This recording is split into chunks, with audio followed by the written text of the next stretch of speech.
السلام علیکم سیدہ سینٹر کے پیارے ناظرین، امید ہے آپ سب خیریت سے ہوں گے۔ ایک اور پراسرار اور بھیانک کہانی کے ساتھ حاضر ہیں۔ دیکھیے اور شیئر کیجیے اور ہمارے چینل سیدہ سینٹر کو سبسکرائب کر کے بیل آئیکن کو دبائیے، آل نوٹیفیکیشن پر کلک کر دیجیے گا۔ اس واقعے نے میری زندگی کو ہلا کر رکھ دیا ہے۔ لوگوں کو یقین نہیں آتا کہ جنات کا وجود ہے اور جنات انسانوں کے درمیان رہتے ہیں، بلکہ ان کے جسم میں بھی داخل ہو جاتے ہیں۔ بلکہ اکثر ہم ایسی بہت سی کہانیاں سنتے ہیں جن پر یقین رکھنا بہت مشکل ہوتا ہے، لیکن یہ واقعہ خود میرے ساتھ ہوا ہے۔ میں نہیں چاہتی کہ اس کا کسی کو یقین دلاؤں۔ میں آج بھی اسی امید پر ہوں کہ وہ بچہ میرا ہے، وہ صرف میرا ہے۔ وہ ایک بہت خوبصورت بچہ تھا، گول مٹول، بڑی بڑی روشن آنکھیں، دونوں گالوں پر پڑنے والے گڑھے، سنہری بال، اور سب سے بڑی بات یہ تھی کہ وہ باتیں بھی کرتا تھا۔ اس کی باتیں بہت دلکش ہوا کرتی، ان باتوں میں معصومیت بھی ہوتی تھی اور دل موہ لینے والی شوخی بھی۔ گرچہ اس کی بہت سی باتیں میری سمجھ میں نہیں آتی تھی، جس کی وجہ سے وہ ناراض ہو کر منہ پھلا لیتا، لیکن اس کی ادا مجھے بہت اچھی لگتی۔ اس پر اتنا پیار آتا کہ کیا بتاؤں۔ میری امی مجھے سمجھایا کرتی، عارفہ بیٹا، اتنا پاگل پن، اتنا جنون اچھا نہیں ہے بیٹا، اپنے آپ کو کنٹرول میں رکھو ورنہ پاگل ہی ہو جاؤ گی۔ امی میں کیا کروں؟ جب وہ سامنے آتا ہے تو میں بے قرار ہو جاتی ہوں، اس کے بغیر رہ نہیں سکتی۔ امی میری طرف گہری نگاہوں سے دیکھ کر رہ جاتی۔ اس کی کہانی میرے اور عاطف کے پیار سے شروع ہوتی ہے۔ ہم نے ایک دوسرے کو اسی وقت اپنا جیون ساتھی بنانے کا فیصلہ کر لیا جب ہم کالج میں تھے۔ پورے کالج میں ہم ہیر رانجھا یا لیلا مجنو کے طور پر جانے جاتے۔ عاطف ایک ذہین طالب علم تھا۔ اس نے کئی ایگزامز کی تیاری میں میری مدد کی، بلکہ امی اور ابو کی اجازت سے میرے گھر آ کر مجھے پڑھائی بھی کرواتا، میرا کوچ بن جاتا۔ ابو پہلے تو اس بات پر راضی نہیں تھے، لیکن جب انہوں نے عاطف سے ملاقات کی تو اس کی شرافت اور تہذیب دیکھ کر راضی ہو گئے، اور سب سے بڑی بات، اس کی آنکھوں میں ایک چمک تھی، الگ نشہ تھا اس کی آنکھوں میں، کہ ابو نے نہ چاہتے ہوئے بھی ہاں کر دی۔ انہوں نے کہا لڑکا کسی اچھے خاندان کا معلوم ہوتا ہے، دیکھنے سے پتہ چل جاتا ہے۔ اس طرح عاطف نے میرے گھر میں آنا جانا شروع کر دیا۔ ہم آہستہ آہستہ ایک دوسرے کے قریب ہوتے چلے گئے۔ نہ جانے کیا کشش تھی اس کے اندر کہ میں اس سے دور نہیں رہ سکتی تھی۔ ایک دن عاطف سے ابو نے پوچھا، بیٹے تمہارے والد کا نام کیا ہے؟ اس نے کچھ سوچا اور کہا، میرے والد اس دنیا میں نہیں ہیں۔ اوہو، لیکن پھر بھی کچھ تو ہوں گے۔ ہاں، وہ ایک بہت بڑے بزنس مین تھے۔ اور جب اس نے اپنے والد کا نام بتایا، خورشید شیرازی، تو میرے ابو اچھل پڑے۔ او خدا، تم شیرازی صاحب کے بیٹے ہو؟ جی انکل، آپ ان کو جانتے ہیں؟ بیٹے تمہارے ابو میرے باس تھے۔ میرا خیال ہے کہ پورے کسٹم کی تاریخ میں تمہارے ابو جیسا فرض شناس اور ایماندار آفیسر نہیں آیا ہوگا۔ بہرحال تو اس طرح عاطف کی ہمارے ہاں آمد ہوئی اور ہماری شادی ہو گئی۔ ہم میں محبت اور انڈرسٹینڈنگ تو پہلے سے موجود تھی، اس رشتے نے اور بھی مضبوط کر دی۔ ایک بات جو مجھے چونکا دیتی کہ وہ ویسے بہت اچھے شوہر تھے، ان کے اندر ہر وہ خصوصیت تھی کہ جس سے میں ان کی دیوانی تھی، لیکن نہ جانے کیوں 12 سے 2 بجے کے درمیان وہ گھر سے باہر جاتے۔ میں نے اکثر پوچھا تو کہتے کہ میری لیٹ نائٹ ڈیوٹی ہوتی ہے۔ 12 سے 2؟ ہاں، کبھی کبھی ایسا ہوتا ہے۔ میں نے زیادہ ٹوہ نہیں لی کیونکہ وہ بلا وجہ چڑھ جاتے اور میں ایسا نہیں چاہتی تھی۔ میں تو بس اپنے حسین خوبصورت شوہر کو دیکھ کر آہیں بھرتی کہ یہ تو اس دنیا کے لگتے ہی نہیں ہیں۔ بات بھی کچھ سچ تھی۔ خیر، ہم نے شادی کے ابتدائی دنوں میں ہی پلاننگ کر لی تھی کہ ہم زیادہ سے زیادہ 3 بچوں کے والدین بنیں گے تاکہ ان کو پوری توجہ دے سکیں، ان کی بہتر تربیت کر سکیں، ان کی تعلیم بہتر ہو، اور یہ سٹیپس بھی ابتدائی 5-6 برسوں میں کر لیں گے، اور اس کے بعد پھر سارا دھیان بچوں پر ہوگا۔ میں تو اپنے بارے میں کہہ سکتی ہوں کہ میرا سارا دھیان ہی اب آنے والوں کی طرف تھا۔ ہمیں خوبصورت زندگی گزارنے لگے تھے۔ عاطف کے پاس اپنا اپارٹمنٹ تھا جس کو ہم دونوں نے اپنی مرضی اور شوق سے ترتیب دیا۔ ہم نے فرنیچر زیادہ نہیں رکھا تھا، لیکن جو بھی تھا وہ بہت سلیقے کا اور آرٹسٹک تھا۔ اس معاملے میں بھی ہماری پسند ایک تھی۔ میں نے ایک بات بہت اچھی طرح محسوس کر لی تھی کہ اگر ہم سفر مزاج کے مطابق مل جائے تو زندگی کا سفر بہت خوبصورت ہو جاتا ہے۔ ہر لہجہ، ہر لمحہ ایک نئی خوشی کا سامنا ہوتا ہے۔ انہی دن راتوں کے درمیان وہ بچہ کہیں سے آ گیا۔ ویسے وہ بچہ کہیں سے آیا نہیں تھا، وہ تو میرے تصور میں موجود تھا، اور ایک رات وہ خواب میں بھی آ گیا۔ بہت خوبصورت تھا، بڑی بڑی سحر انگیز آنکھیں، خوبصورت آنکھیں، ریشمی سنہرے بال، دمکتا ہوا رنگ، گول مٹول سا ایسا خوبصورت بچہ میں نے پہلے کبھی نہیں دیکھا تھا۔ میں نے اس سے پوچھا خواب کی حالت میں، بیٹا کون ہو تم؟ امی آپ نے مجھے نہیں پہچانا، میں آپ ہی کا بیٹا ہوں۔ یہ سن کر میں نہال ہو گئی، یعنی خوشی سے پاگل ہو گئی۔ اتنا پیارا کہ میں نے اسے سینے سے لگا لیا۔ اس کے معصوم بدن کی گرمی میرے وجود میں شامل ہو گئی تھی۔ اسی وقت کسی آواز نے چونکا دیا، میری آنکھ کھل گئی۔ یہ خواب تھا، انتہائی خوبصورت خواب۔ میں اس خواب کے بارے میں جب امی کو بتا رہی تھی تو انہوں نے ڈھیر ساری دعائیں دی۔ ہاں بیٹا، خدا نے چاہا تو ایک چاند تیری گود میں اترنے والا ہے۔ یہ بہت اچھا خواب ہے، بہت پیارا سا بیٹا ہونے والا ہے۔ میں نے جب عاطف کو بتایا تو وہ بھی بہت خوش تھے۔ اسی دوران میرے ماں بننے کی علامات ظاہر ہونے لگی۔ ایک اچھے ہاسپٹل میں میری رجسٹریشن ہو گئی۔ کچھ دنوں کے بعد میں نے پھر اسی بچے کو خواب میں دیکھا۔ اس بار وہ کچھ ناراض سا تھا۔ کیا ہوا میری جان، کیوں ناراض ہو؟ امی آپ مجھے بلاتی ہی نہیں ہیں، اس نے روٹھے ہوئے انداز میں کہا۔ بس تم کو بلانے والی ہوں بیٹا۔ میں نے کہا تم میرے پاس آنے والے ہو؟ سچ امی؟ وہ خوش ہو کر مجھ سے لپٹ گیا۔ مجھے پورا یقین تھا کہ وہ جو بھی آنے والا ہے وہ بیٹا ہی ہے، کیونکہ میں بیٹے کا خواب دیکھتی رہی تھی۔ عاطف کے کہنے پر الٹرا ساؤنڈ بھی کروا لیا اور وہی ہوا جو میرے خواب میں تھا، یعنی میں ایک بیٹے کی ماں بننے والی تھی۔ اور آپ کو یہ بات جان کر بہت ہی زیادہ حیرت کا جھٹکا لگے گا کہ 12 سے 2 بجے کے دوران یہ خواب مجھے آتا اور میں آدھی رات کو اٹھ کر بیٹھ جاتی۔ پھر مجھے ایسا لگتا کوئی میرے آس پاس موجود ہے، اور یہ اس وقت ہوتا جب عاطف میرے پاس نہیں ہوتے۔ خیر میں تو مگن تھی، خوش تھی۔ میری اور عاطف کی خوشیوں کا ٹھکانہ نہیں تھا۔ شادی کے بعد منزل تو ایک ہی ہوتی ہے کہ کسی خوبصورت سے بچے کے ماں باپ بن جائیں۔ بچہ خوبصورت نہ بھی ہو، بس اپنی اولاد ہر ماں باپ کو پیاری ہوتی ہے۔ قدرت ہمیں یہ موقع فراہم کر رہی تھی۔ ہمارے پاس وہ آنے والا تھا جو میرے خوابوں میں آیا کرتا۔ ایک تجربہ یہ بھی ہوا کہ ان دنوں شوہر کی توجہ اور محبت بہت زیادہ بڑھ گئی تھی۔ وہ بہت خیال رکھنے لگے۔ ہم نے امی کو اپنے پاس ہی بلا لیا۔ بدقسمتی سے میری ساس نہیں تھی، ان کا انتقال ہو چکا تھا، جبکہ میرے امی ابو دونوں کا سایہ ہمارے سروں پر سلامت تھا۔ عاطف ان کی بہت عزت کرتے، اپنے ماں باپ کی طرح۔ امی مجھے لیکچر دیا کرتی تھیں، یہ احتیاط کرو، وہ کھاؤ، وہ نہ کھاؤ، وغیرہ وغیرہ، پر یہ سب مجھے بہت اچھا لگتا۔ اللہ اللہ کر کے وہ دن بھی آ ہی گیا جب مجھے ہاسپٹل لے جایا گیا۔ عاطف بوکھلائے گھوم رہے تھے۔ اس دن ایک رات پہلے وہ بچہ میرے خواب میں آیا پھر سے۔ وہ ناراض تھا۔ کیا ہوا؟ اب کیوں ناراض ہو؟ آپ مجھے نہیں بلا رہی ہیں نا، اس لیے۔ نہیں بیٹا، اب تو تم میرے پاس آنے والے ہو۔ یہ سن کر وہ خوش ہو کر مجھ سے چمٹ گیا۔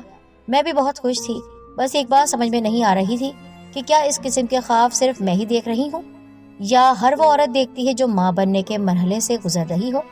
میں نے امی سے پوچھا تو وہ مسکرا دی۔ بیٹے بات یہ ہے کہ تم اس کے بارے میں زیادہ سوچتی ہو، اس لیے وہ شریر تمہیں خوابوں میں آ کر تنگ کر رہا ہے۔ لیکن امی اس کی یہ شرارت تو مجھے بہت اچھی لگ رہی ہے، ماں بننے والی ہو نا، اس لیے۔ امی ہنس دی۔ پھر وہ دن بھی آ گیا جب مجھے ہاسپٹل پہنچا دیا گیا، لیکن کچھ اور ہو گیا۔ شاید خدا کی مصلحت تھی، کون جانے کہ انسان کی زندگی کا اگلا مرحلہ کیا ہوتا ہے۔ گاڑی عاطف چلا رہے تھے، اچانک ایکسیڈنٹ ہو گیا۔ حادثے اچانک ہی ہوتے ہیں۔ جب گمان بھی نہیں تھا، جب سب کچھ ٹھیک معلوم ہونے لگتا ہے تو اسی وقت گڑبڑ ہو جاتی ہے، سب ختم ہو کر رہ جاتا ہے۔ گاڑی ایک تیز رفتار بس سے ٹکرا گئی۔ اس وقت گاڑی میں عاطف تھے، امی تھی اور میں تھی۔ ایک زوردار جھٹکا لگا تھا۔ مجھے تو ہوش نہیں تھا، صرف اتنا یاد ہے کہ میں بہت زور سے چیخی تھی، جبکہ امی اور عاطف بھی چیخ رہے تھے۔ ہوش آیا تو ہم سب ہاسپٹل میں تھے۔ ہم میں سے کسی کو بھی اتنی سیریس چوٹ نہیں آئی تھی، لیکن میں برباد ہو گئی تھی۔ میرا آنے والا شہزادہ روٹ گیا۔ پیٹ پر لگنے والی چوٹ نے میرا حمل ضائع کر دیا۔ مجھے جب ہوش آیا تو میں ہاسپٹل میں ہی تھی۔ خدا کے فضل سے عاطف اور امی کو کوئی خاص چوٹ نہیں آئی۔ ویسے بظاہر مجھے بھی کوئی خاص چوٹ نہیں آئی تھی، لیکن کسی کو کیا بتاتی کہ میرا کتنا بڑا نقصان ہو چکا ہے۔ میرا شہزادہ مجھ سے روٹ گیا۔ یہ بھی کوئی ایسی بات نہیں تھی۔ ڈاکٹرز نے بتایا کہ میں ماں بننے کی صلاحیت رکھتی ہوں۔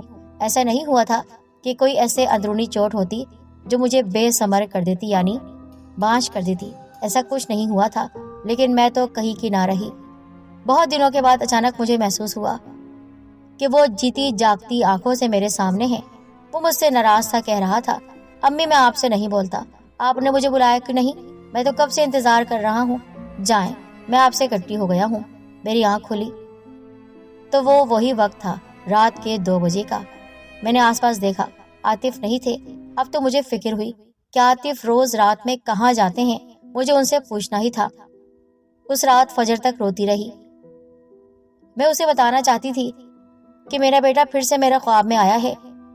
میں کیسے بتاؤں کہ میں تو تمہیں بلا رہی تھی، میں تمہارا انتظار کر رہی تھی، پر میرے ساتھ تو حادثہ ہو گیا۔ اس پوری رات عاطف کو اپنے پاس دبا کر میں بہت گھبرا رہی تھی۔ عاطف کہاں ہیں، کہاں جاتے ہیں؟ جب سے شادی ہوئی ہے ان کا یہ روز کا معمول تھا، پھر اس دوران ہی خواب میں میرے بیٹے کا آنا، اور اب تو وہ بہت ناراض تھا۔ میں اسے پانے کے لیے کچھ بھی کر سکتی تھی۔ صبح سویرے عاطف آئے، بہت تھکے ہارے۔ میں نے ان کے چہرے کو دیکھا۔ میں نے کہا، عاطف، ایک بات جو میں ہمیشہ آپ سے پوچھنا چاہتی تھی، اور کبھی میں نے پوچھنے کی ہمت اس لیے نہیں کی کہ آپ مجھ سے ناراض نہ ہو جائیں، اور میں آپ کی ناراضگی برداشت نہیں کر سکتی، لیکن ایک عجب بات ہے، آپ جب سے شادی ہوئی ہے رات کے 12 سے 2 بجے تک کہاں جاتے ہیں؟ آپ مجھے کہتے تھے کہ آپ کے پاس کوئی کام آتا ہے، آپ کی جاب ہے، لیکن اس دوران ہی میرا بیٹا میرے خواب میں کیوں آتا ہے؟ آج پھر سے وہ میرے خواب میں آیا اور مجھ سے کہہ رہا تھا کہ ابو کی وجہ سے میں اس دنیا میں نہیں آیا۔ مجھے بتاؤ عاطف، آج آپ کو مجھے بتانا پڑے گا۔ عاطف میری آنکھوں میں دیکھتے رہے اور کہا، سچ سننے کی طاقت رکھتی ہو؟ ہاں، اب تو سب کچھ سن سکتی ہوں۔ ماں جو نہیں ہوں، تم ماں بنو گی، تم ماں بنو گی، میرے بچے کی ہی ماں بنو گی، لیکن یہ جان لو کہ میں ایک انسان نہیں ہوں۔ یہ سننے کی دیر تھی کہ میں تو بے ہوش ہو گئی۔ جب ہوش میں آئی تو مجھے لگ رہا تھا میری ذہنی کیفیت ایسی ہو رہی ہے کہ میں پاگل ہو جاؤں گی۔ میں بار بار اپنے شہزادے کا نام لے رہی تھی، اس کا نام بھی میں نے رکھ دیا تھا۔ پھر میری نظر عاطف پر گئی۔ عاطف نے کہا، میں نے تم سے سچ کہا تھا، اور تم سے یہ بھی کہا تھا برداشت نہیں کر سکو گی۔